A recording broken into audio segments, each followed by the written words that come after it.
Hey, everybody. I'm so excited to have you here this week. We have got the best guest ever. It is Raina, and she runs the IAMevolution program, and we're going to hear all about that. I'm excited about that and a lot of other things about her. Before we get started, though, I do want to remind you all we have a retreat coming up in October, and we want to make sure that you're aware of it and that you're excited about it and that you're going to come. The retreat is in Olón, Ecuador, and it is a very safe, very beautiful place. It is all inclusive except for the airfare, and I'll tell you more about it later on. But I just wanted to make sure that you were aware of that. And I want to tell you a little bit about our wonderful special guest, Raina.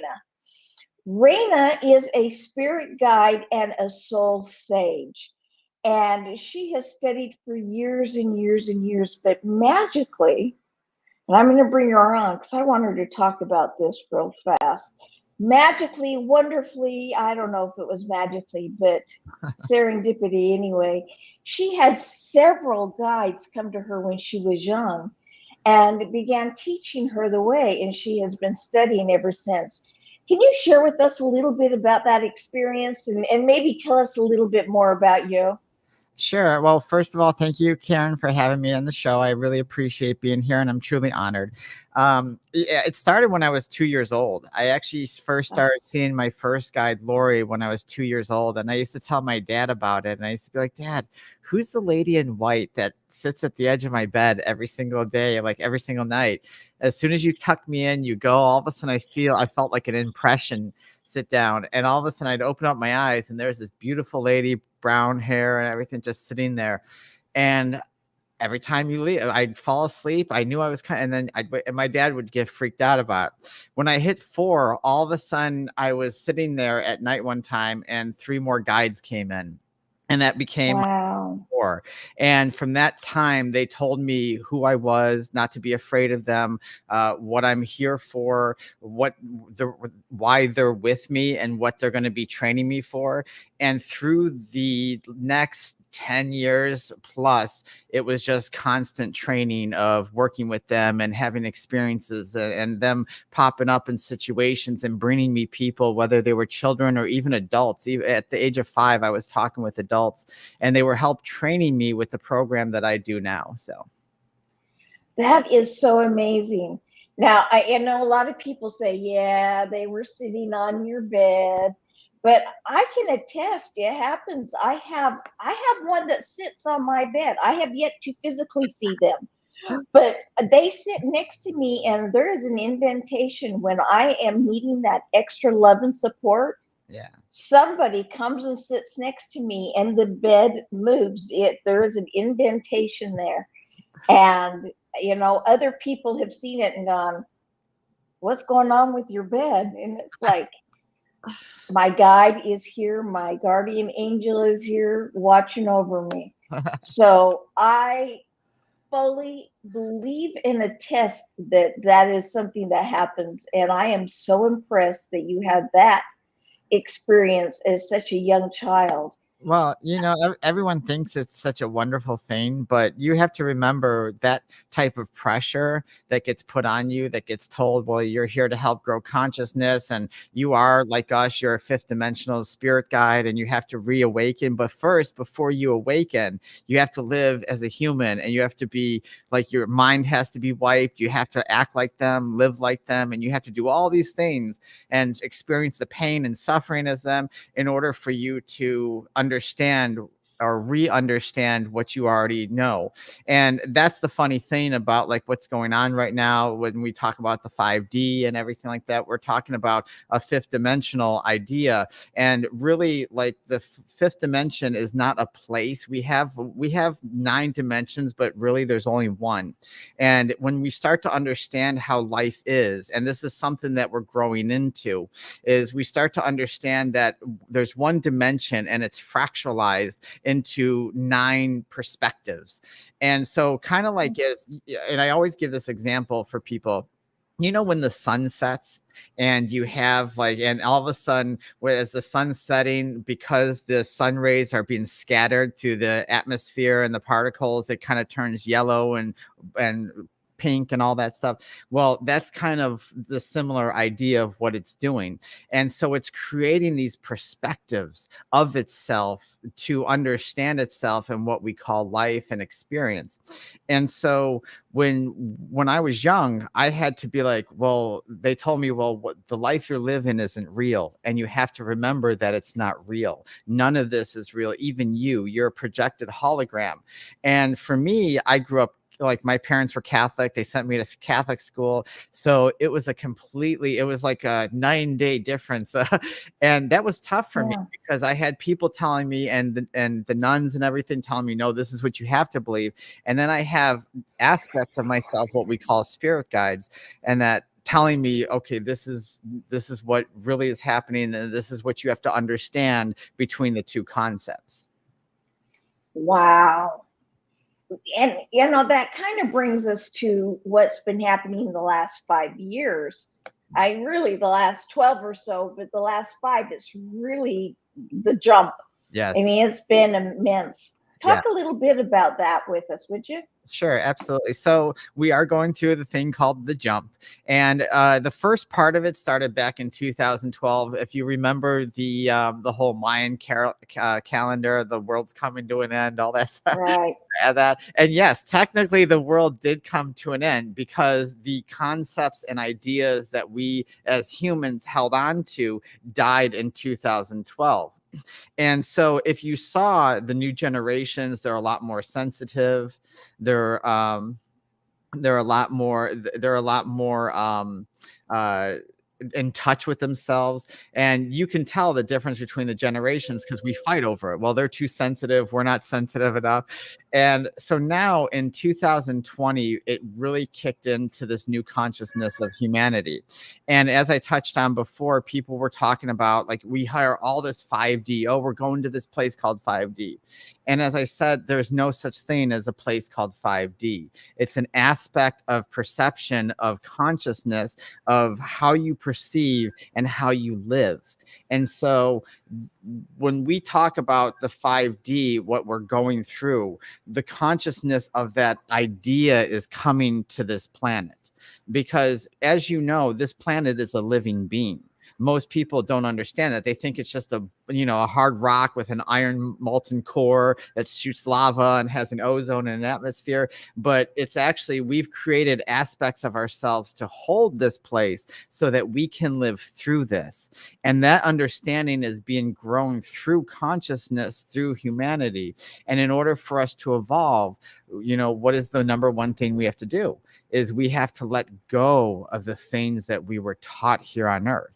Because as we once were taught, there's a Santa Claus and an Easter bunny and a tooth fairy, we learn as we grow up, okay, that was fun as a child, but we have evolved to understand that that's not true.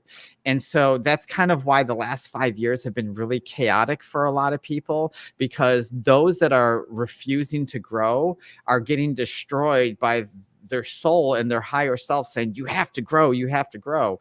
And those that are evolving are getting destroyed in a different way, but like they're resolving their pain and suffering. They're resolving their challenges, things that have haunted them, not only in this life, but past life. And it's bringing them into that state of awareness. It's interesting you say that. I have coached and consulted and done motivational speaking for more years than you've been alive. I'm not that And for a long time. And but about 3 years ago, I just spiraled, and I got into a very dark, ugly place. And I know how to get out of them. I teach people how to get out of it. I coach people through that, but I couldn't get out of it. And like any good coach, I got a coach, and I decided I needed a different one. Not that mine were bad, but that I needed one to help me with this. And that's when I found my coach that ended up being the shaman that finished up my shamanic training. But it was through that. And the main thing he said to me when we were doing my shamanic training was, the reason you're spiraling is because the universe is trying to tell you to get off your butt and start doing what you're supposed to be doing in serving others and serving the universe, and that you need to change your vibrational level and you need to get on target.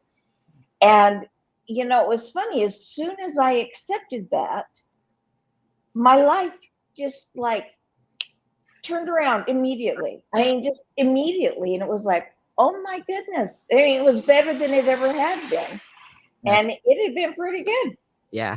And And that's so that was interesting with what you said, that it's that struggle, this.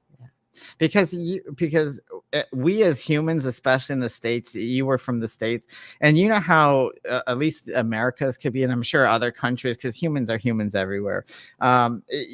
We have this idea that we're not supposed to show emotions, that it's a weakness, and and especially being women, we're taught like, oh, you're too emotional, you need to not show, and it's downplayed and it's shunned for having these experiences. And that's one of the reasons, and I'm in medicine, so that's one of the reasons why men live shorter lives, is because they are taught to bottle it up, don't show, because you're not a man if you express yourself or you show yourself. And so, Yeah. but we have to, and you said the key word was, we have to accept the who we are. The universe is really us, because there is no external thing. That's the illusion. Everything that we're experiencing right now, from this microphone to these computers to me and you, and that is just one being, and this one being is us. And some people like to call it a God or a universe or whatever, but there is no external thing. We are this idea that we call God. I am God. You are God. You are universe, source, whatever you want to call it. But we are that. There is no external idea. And that's the illusion here put in the third dimension. The third dimension is meant to distract you. It's meant to, like, it has all these walls of illusion. It's kind of like going into a fun house. You remember when you were a kid and you'd go to a carnival and you'd go to the fun house and you'd be like, where am I trying to find my way out of? That's exactly what life is about. It's meant to wipe your mind, meant to make you feel like this is the first life you've ever had, and meant to make you buy into so many beliefs that are false, so that you go into anger and judgment and toxicity and all this stuff, so that you can learn to find yourself. Because without challenges, you can't figure out who you are, which is self. And that's the reason why my business and the lifestyle that I live, I'm not religious, I'm not spiritual, I'm conscious. I teach consciousness, and the consciousness is only one word: I am. And so what am I? Well, who am I and what can I be, right? Those are the great, when we became conscious as a being, before we created the universe, we sat there and said, I'm conscious. So who am I? Well, I know I exist, but what else can I be? And in that moment, because we were one single dot of consciousness, one mind, we expanded into what we call duality, which brought about the second dimension. And that duality gave us a new perspective. So like how me and you right now have two different perspectives. I look at you and I say, wow, I could be that. But you know what? What else can I be?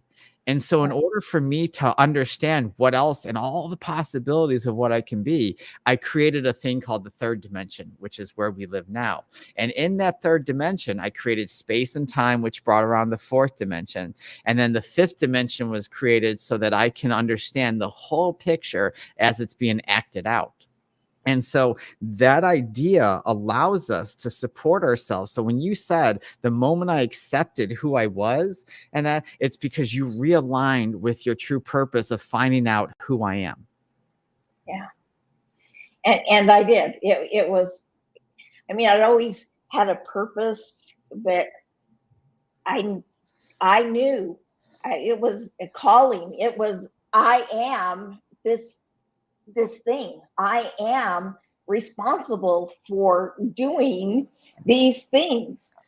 And it was life altering. It is. And how many of us really take responsibility, Karen? How many take responsibility? Very few. Exactly. It's scary. I mean, a lot of people they would rather get trapped in the the fear of failure than to step out and say, "Hey, this is my possibility. This is my calling. This is who I am." And it's okay to say, "I have these gifts and I can use these gifts," because every one of us have gifts, and those gifts were given to us by the one source, the consciousness, so Yes. that we could help everybody else come together Yeah. in back into that one source. Yes, and that's the thing. We're already there, but the illusion of the third dimension makes us feel like everything's separate. There's a term I call separation, and separation is the idea that you're separate and different from everybody else, and everybody else has its own separate purpose. But there's only one purpose, and that's to answer, "Who am I?" And every experience that we have, there is no, you said, well, things were going bad, there's darkness and stuff, and some of the things that I teach in part of my program is I teach there's Raina's 5 no-nos, and there's no good, bad, right, wrong, positive, negative, backwards, forwards, or better, worse, because those 5 no-nos that I teach all my students, what they do is they create like a limitation to the mind. Well, this is good, this is bad, so I'm going to go towards the good and I'm going to ignore the bad. I'm going to go towards the positive, but I'm going to ignore the negative. But there's no such thing as that, because the negative aspect is the feminine aspect in duality. So remember when I said that we split apart in a dualistic, well, one aspect is a masculine, and I don't mean male and female. What I mean is masculine, because masculine energy has a purpose. It's faster, it moves more, it's the yin yang symbol. if you Yeah. if you picture that, that is like the absolute perfect representation of duality, because you actually have the white, which is the masculine, which we think in our society, because we're limited, oh, it means good and positive, and the dark side, which is feminine, and that we think it's bad and evil, but we're taught that because of limitation. But in reality, one cannot exist without the other, and both feed off each other. And so nothing is positive or negative. That's why people that try to be positive all the time, they fail at it, because it doesn't exist. And you see them actually worse off, because they're ignoring the aspect of themselves that says, you have to heal this, you have to face this. By trying to focus on being too positive, you're not being what I call in neutrality. And that's the center point of everything. In a dualistic idea, you have to use both aspects, and you have to understand both aspects and wield both aspects in a point of not taking sides, but in a point of neutrality. I like that. Now let me offer a thing that I teach, and I would like your perspective on it, because you're bringing new perspectives to me, and I'm going, oh, that is new and that is really interesting. I actually have a book called Emotional Power. That's the logic behind emotion and the emotion behind logic, because you can't have one without the other. Absolutely. But I teach that emotion is necessary. All of us have emotions, and we don't say, I don't have negative emotions. We have emotions, things happen. You can have a heavy heart and still choose to be happy. Yes. But you got to acknowledge, yeah, I have a heavy heart, I wish this wasn't happening, this sucks. Okay, but you got to acknowledge that emotion. You've got to say, yes, I've got it, and then you got to feel it, and feel it fully. You don't stuff it and pretend it's not there. You Yes. feel it, and you feel it fully. And if that means that you have to kick the punching bag, Yeah. not a dog, that is just wrong. Oh, yes. If you got to kick a punching bag, then you kick it. But you feel it fully. Once you filled it fully, now you process it and you use it or diffuse it. You use it to move yourself forward, and or you diffuse it and say, it really wasn't that big of a deal, and I don't need to worry about it anymore. But no matter how you look at it, everything on this earth, on this in this life, is a lesson. Yes. And we learn so many things from each lesson, and we can't say one lesson is good and one lesson's bad. Everything is a lesson. Yes. I 100% agree with that. And let's just take our emotions one step further. Emotions, yes, are necessary, but they're also not real, because you got to Right. remember that we create that based on a limited perspective. Remember the five no-nos I just said? Say, like I say, well, that's right and that's wrong. We fight over politics, religion, spirituality. We fight over everything. Like, you name it, we fight over it. Okay.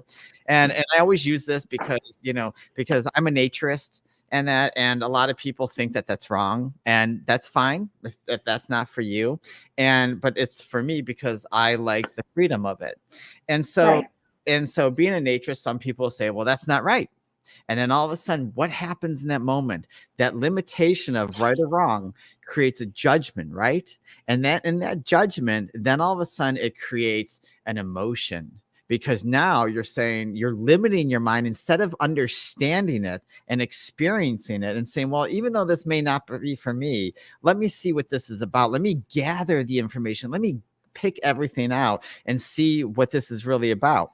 And then once that emotion is created, chaos ensues. So it's limitation, judgment, emotion, and chaos. And that chaos then disrupts our life because we don't have the information that we should in order to experience it. And it's the same thing with our experiences. I as a child, I was very abused physically, and then I was in gangs. I had all that, and my dad, was a wonderful man, but he also had a very big temper and would lose it. And especially if I screwed up, man, it would, off to the races.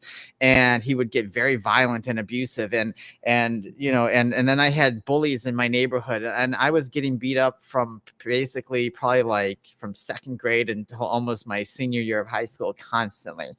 And that type of stuff, you have to learn to deal with it, because the information you're taking personally, when you take something personally, it's because you don't understand the experience that you're having.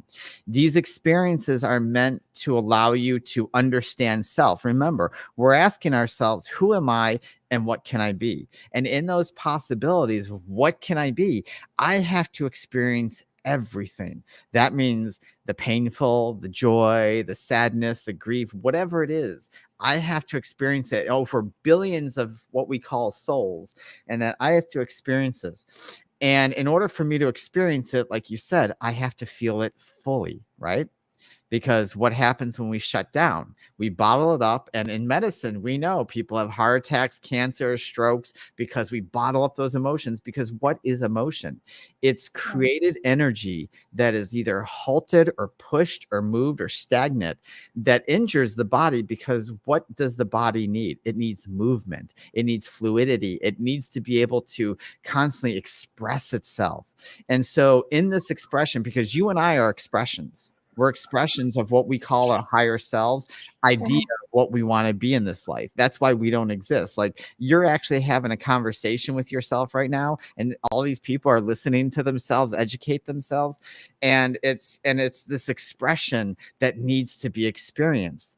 But we don't understand that because of separation. And so that your book says, hey, like, yes, emotions are necessary because it teaches you to grow. It teaches you to understand it. And if you're going to not fully experience it and you're not going to accept it and process it, then you're doomed to repeat these patterns over and over. That's true. I would like you to take just a second, if you will, and talk about being a naturalist. Explain really what that is, because I know that is a misconception a lot of people have. A naturist, a Yeah, naturist, naturist. a naturist is a nudist. Like, I have always been a free spirit, and I've been single for since 1998. I don't like to date because I enjoy people.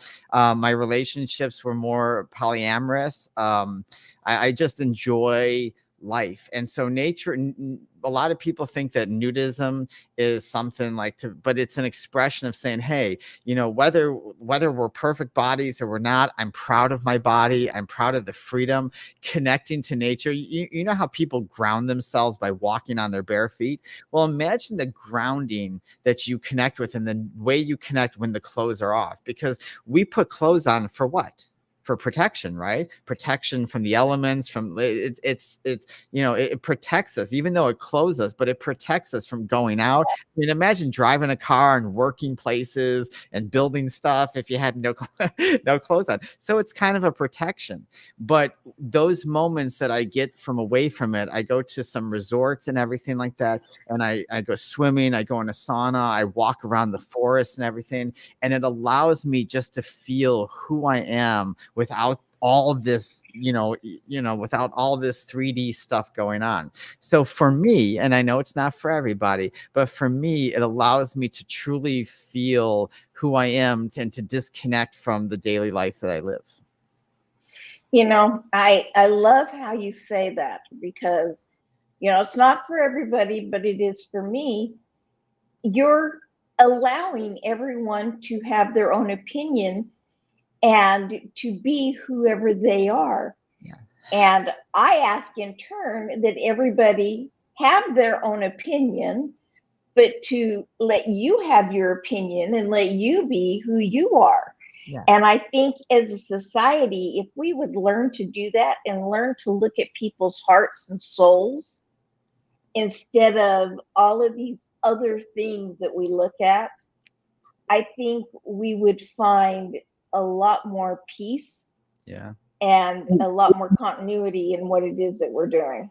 But this is the part of, and I'm glad you said that, because this is the part of life that a lot of us don't understand. We always imagine what life would be out if everyone thought the same. Oh, how great it would be. Well, Yeah.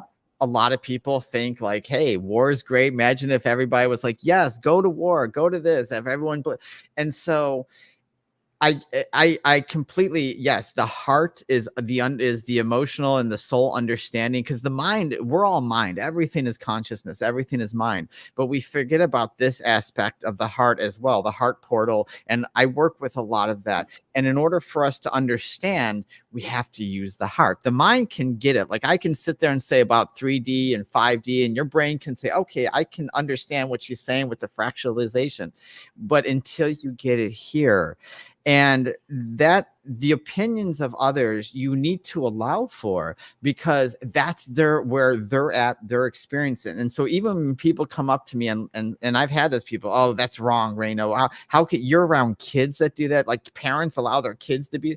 I'm like, yeah, we're not sexualizing anything. We're not, like it becomes like, do you sit like, when we're in these areas, we don't even notice each other that we're nude, because it's so normal to us that it doesn't even cross our mind.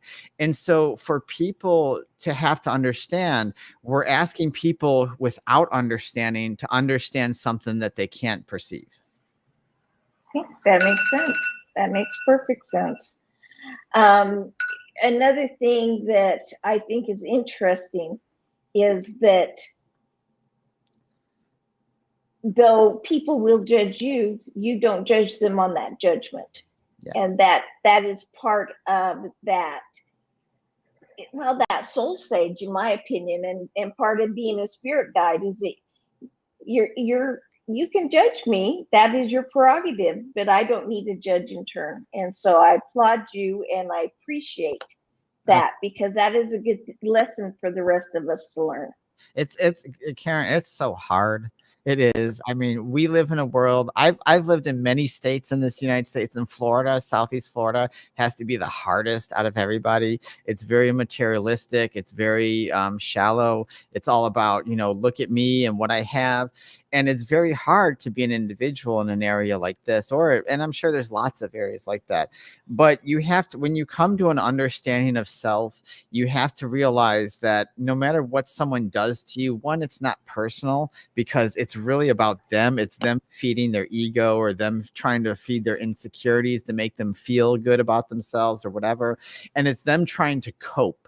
You know how like you deal with the emotion, and we have coping mechanisms to justify why we feel this way or why we did something. It's the same thing. And so like if I'm at Whole Foods, or if I'm someplace and someone sits there and makes fun of me for having purple hair or whatever, and that and that, or maybe the way I sound or look or whatever, and that I have a choice. I can either react and be like, oh, you're offending me in that, or I could say, you know what, hey, that's your opinion, and you're the one who, you're the one who's in that mindset. I'm going to go about my day and do that. And that's really what I think we have to start learning, is that we have that choice. I love that. We're going to have another show next week, and I want to go a lot deeper into the choice and things of that in the next show. Yes. Right now, I'm going to take a short break. I'm going to play one of my videos and hope that we can get one of your videos up so that we can show that too. So I'm going to go ahead and show that video. Hi, I'm Dr. Karen Perkins, and I am so excited to invite you to the Power of You retreat. This is an energy healing retreat that is like no other. See, I'm claircognizant, which means that I can look in your eyes with your permission, and I know what your soul needs at that very moment. And because of that, when you come to my retreat, because there's only going to be a handful of us there, I'm going to be able to start the retreat off by looking into your eyes, finding out what your soul needs, and then we will modify accordingly. Now, we already have tons and tons of activities and things planned, so we'll have a lot to choose from, but your needs will be met. This is all-inclusive, means everything but airfare is covered. This is meals, a shuttle to and from the hotel, accommodations based on double occupancy, massages, yes, I said S, massages, yoga, sound therapy, sweat lodge, all kinds of things. And we are going to have the most transformative experience that you've ever had. You're going to laugh, you're going to cry, you're going to go home with new friends, new hope, and with a sense of what it is you want and that you can do it. I will see you there. Well, there's my part. Let's see. Raina, have you been able to get yours so that we can bring it up? I have not. I will have to, because we have so many computers. We will next week have it all worked out, folks, so that we can show that, because she has got some phenomenal things that's going on. With those phenomenal things, I want to give them let's see, is your website, the IAMevolution33.com. Yes. Okay, so that's her website, but we also have, if I can get to it, your YouTube and your Facebook page. So I'm going to leave this up for a few minutes because I know you guys are going to want to write that down and have that information. But she is someone to follow. She does podcasts. She does her program, IAMevolution. She's given us a teaser on the 5 no-nos. I love that. I want to know more about the 5 no-nos next week as well. And I want to hit on, before we end today, you have degrees in 4 Oriental or naturalist medicine. So I have 4 alternative medicine. I have 4 degrees in medicine, so Oriental and alternative medicine, and also plus a licensed massage therapist. So, wow. So you basically, if it's healing, you are aware of it. I try physically and emotionally. It is, because, like, I enjoy knowledge. Like, I'm into quantum physics and all sorts of, like, I enjoy knowledge, and you'll see me looking at videos once in a while, but I'm really reading, doing something, and trying to figure out, because the soul that I am right now, or the character that I'm playing right now, is really like, that's what I'm thirsting for. So medicine teaches us about ourselves and what the human body actually craves and what it needs and everything. And that's how I am. We'll talk about this on the next show, but it's actually how I recovered from the illness that I had, because the doctors weren't able to find anything, and through my education, I was able to pinpoint what it was and ask for certain tests, and the rest is history. So knowledge is important for us. So medicine is like right up there with emotional and mental health. That is so important. Well, when are you going to be starting, if I may ask, if you have the date set yet? When will you be starting your next program, and how do people get involved in it? Well, my program is based on, like, right now I've been doing a lot of public speaking. My program is based on kind of like, we had a retreat coming up and we decided to cancel that because I'm also a semi-pro pool player. And so I had the dates were like right there with each other. So I was like, which one do I have to do? I was like, I have to go to this because I've committed to this already. So what Yeah. I'm planning on doing is probably the next time we're going to start a program is probably either in September or August, or maybe even towards the end of the year, probably in Albuquerque or someplace, maybe even Sedona or something. And so we start that. And then as we build people up, then we start to say, okay, because it's not really such a program per se. It's a life. Like it's like I live the I am life every single day. So it's kind of like a life. It's not like you're on a diet and you're going to do this program for 6 months. It's kind of like, okay, like we just live our lives. We talk to each other. We interact. We teach each other, and then we just grow as a family. And that's kind of what it really is about. It's a transition and a bonding with people of like mind. Yeah, absolutely. And some people do, and a lot of people do like pay me for certain like one-on-one sessions. But a lot of us, we will get together and we'll have these spiritual moments, and we learn from each other. We say, hey, let's go to here where there's a an access point in the earth, and let's channel that energy because it's solstice or whatever we're doing, Yeah. and we meet up and we just like kind of heal and do these different things like that. So. That's awesome. Well, I'm excited for next week. We've gone over a lot. I mean, we've almost 40 minutes. This is great. We've gone over a lot, and there's so much more to do. And I promise, folks, I swear I will figure out the media stuff on my side because I should have been able to have that play, and I just couldn't get it to work. Uh, I'm learning, so That's what. bear with me as I learn because it's all education. It What did I learn? I learned I need to learn more. Yeah. Uh, Right. so we are all consciousness, and oh my gosh, you, Raina, are a delight, and you truly are a soul sage, and people take that inspiration from you, and hopefully they allow that to absorb in and get in touch with their consciousness and with their oneness and with who they are. Yeah. So And I wish that for everybody, regardless if you understand or believe what I'm about. I really do wish that for everybody because we're all on the same journey, whether we understand that or not. And to hate one is to hate yourself. And we really have to come to that one unity. And that's really what it's about. It's like coming to that unity of understanding, and that what we talk about, it sounds cliche, but love and compassion, but it is. It's understanding self through all that. yeah, that's wonderful. Well, folks, next Wednesday, 11 a.m. I had to think about that. 11 a.m. Mountain Time, 1 p.m. Eastern Time. We're going to be the same place, same channel, same wonderful guest. And I look forward to seeing you all again then.